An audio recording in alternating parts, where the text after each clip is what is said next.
we think of automation, we think of AI, we think of all this technology things as really focusing on pushing out a lot of the blue collar jobs like we talked about earlier. But this is really going to make a shift that we really need to focus on those things like empathy. We need to focus on those things like imagination, creativity, emotional intelligence. Those things cannot be replaced by technology. Hey guys, Dustin here. Let's talk today about the war on talent, and actually more specifically about upskilling and reskilling your current workforce. You see, as of today, it's late May 2021, the current unemployment rate is above 6%, yet the BLS says that there are more job openings than there have been in the past 25 years. So if there's more job openings and the employment rate's that high, I mean, there really shouldn't be a problem, right? Well, not so fast. So what's really the problem? You see, we're going to dive in today about why your current talent acquisition process and systems might be outdated and why you should start focusing heavily on upskilling and reskilling in order to drive business growth and employee engagement. Peter Drucker once said that the only skill that will be important in the 21st century is the skill of learning new skills. Everything else will become obsolete over time. You see, that some would actually argue that learning, unlearning, and relearning has become our way of life regardless of what generation you're from. You see, for years, the common way for businesses to grow and expand was to find great talent, right? To bring on those new employees that either had the past experience and or the right education credentials. They would literally just post a job opening in the classified newspapers when we used to actually read those. Or, more like today, it's LinkedIn, it's Indeed, it's ZipRecruiter. All those different job posting sites, right? Well, Josh Bersin actually stated that companies are no longer able to hire their way to growth like they have been in the past. Yeah, in fact, in a May 13th article from the Human Resource Executive, Josh actually lays out 5 different changes that are going to happen in recruiting post-pandemic. He looks at really diversity recruitment, getting serious about internal mobility, focusing on retention, employee experience, employee engagement, creating candidates through development, but also create a diverse talent portfolio. We're actually just going to highlight just a couple today. There's a lot we could dig in there and spend a whole nother video on it, but really just going to focus on the internal mobility, the retention piece and development. So the reason why I wanted to start with retention is because I think it's a good place to start, right? If I can't keep the employees, frankly, employees at my workspace, it's hard to train and develop them. It's hard to upskill them into future roles. It's hard to reskill them to fit my business needs and growth measures. In fact, if you're interested in learning more about some of the shifting employee expectations, made a whole video on that. Click that right up there. But here's some interesting stats around retention. So about nearly half of the employees plan on leaving their jobs post-pandemic if a hybrid arrangements are not offered. Well, in fact, even worse, about 1 in 4 plan on leaving their jobs regardless of that situation. In fact, according to Gartner's HR Reimagine survey, employees say that they also expect flexibility around location and time. And so with the shifting changes and really focus for employees on what they expect, that's why Ben Brooks, who's a founder and CEO of career development platform called Pilot, says this. That's why employee retention will need to become HR's North Star metric, a number that everyone in the organization knows and is keenly focused on.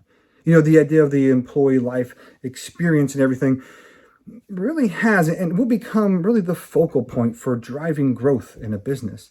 It's not just hiring on talent. It's not just upskilling everything, but it's maintaining the talent that you currently have. Ben continues here, HR will be required to double down on employee experience efforts, making them more focused on what employees want or need, rather than simply defining what the organization is offering from the top down. And I think that's a really great concept to think, but from a business standpoint, what if I don't focus on that? Well, according to Gallup, retention and turnover can cost a business about 50% or even upwards to 200% of an employee's annual salary. So there's not just the upskilling and development piece, but there's also the hard math and financials behind why it's important to focus on retention. So going back to Josh here for a minute, he stated that the bottom line for employers is this. Don't think about hiring as the only way to grow. While traditional hiring will never go away, sustainable growth will come from upskilling and redeploying people, redesigning the company for automation and scale, and investing in programs that improve productivity, well-being, and culture. I mean, so what's the risk? I mean, what's the risk if I don't change and I just stay course and I don't make drastic changes to my talent acquisition strategy, my talent management strategy?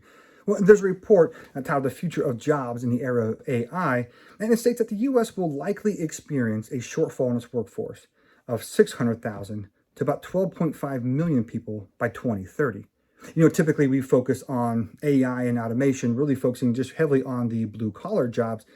That's not the case. You see, it's not just the farming and the manufacturing and the widget production line that's going to change. It's the white collar jobs. It's the consulting. It's the administrative task. It's the everything involved. It's not just the blue collar jobs anymore.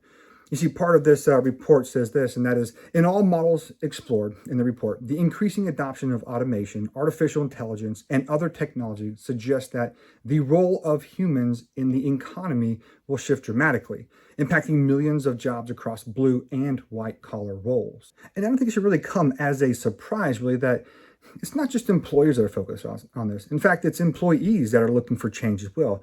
They want to learn and develop. In fact, one of the key points for employees leaving every year, it's leadership, but it's also the inability to grow, not just within their role and climb up the corporate ladder, so to speak, but also personally grow and develop. You see, we need to focus right now on finding the right skill for the right market. Going back to the Future of Jobs in the Era of AI report, it said here that the U.S. needs a labor force that has the right composition of skills to meet the needs of the digital age, which demands public and private sector actors to upskill and reskill on a large scale. So again, this is just not a small individual piece. This is on a grand scale. This is the public sector. This is the private sector. This is regardless of what job market you're in, this needs to happen. This needs to change. Automation of mundane, repetitive tasks in legal, accounting, administrative, and similar professions will mean that core human abilities such as empathy, imagination, creativity, and emotional intelligence, which cannot be replicated by technology, will become more valuable. One thing that I really love about that quote is that we think of automation, we think of AI, we think of all this technology things as really focusing on pushing out a lot of the blue collar jobs like we talked about earlier. But this is really going to make a shift that we really need to focus on those things like empathy. We need to focus on those things like imagination, creativity, emotional intelligence. Those things cannot be replaced by technology. If I think of one of those chat bots, when you go onto a website, how may I help you, or you call into an automated services. And I think I also made a video about that as well, just how much that frustrates me. And that video is right there as well. But that cannot be replaced by technology. As awesome as it is currently, and as awesome-er, I guess, as it will become in the future, we'll need to refocus our attention on not just finding right talent, but talent that we can train and develop into learning those soft skills. IQ is great, but in the future, EQ may be what really drives the business home. Focusing on those skills, how I could adapt and overcome, challenging conversations in the workplace, focusing on that emotional intelligence side is maybe where the future workforce is going to be leaning towards. And in my mind, if that doesn't happen in your business and in the industry as a whole, companies will do that, and they will overcome, and they will change, and their workforce will restructure to the point where your business that doesn't change will become obsolete. And that business that does change and renovates and really focuses on driving and reskilling, they'll be the ones who are the big market leaders in the years to come. And as always, best wishes, be awesome, take care.